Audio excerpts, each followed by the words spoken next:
السلام عليكم ورحمة الله وبركاته. ازيكم حبايبي؟ عاملين ايه؟ يا رب تكونوا بخير وبصحة يا رب ونشوفكم في احسن حال دايما. وحشيني جدا جدا جدا.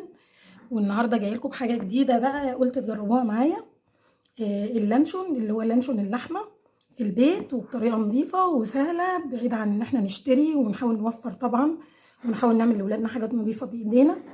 مش عايزين نشتري حاجة من بره بعد النهارده. جربوه والله العظيم هيعجبكم. حاجة كده يعني طعم وريحة وشكل وما شاء الله عليه، حاجة كده ولا في الخيال. شايفين اللانشون؟ شايفين شكله وقوامه؟ حاجة كده يعني. وشفتوا الفلفل الأسود اللي أنا حاطاه فيه اللي هو الحصى؟ ما شاء الله ما شاء الله. ولا تقولي ايه جاهز بقى ولا ايه، والطعم حكاية كأنك بتاكلي لحمة بالظبط. شايفين المنظر حبايبي؟ منظر بصوا ولا في الخيال. شايفين؟ طبعا مديه منظر كده بس.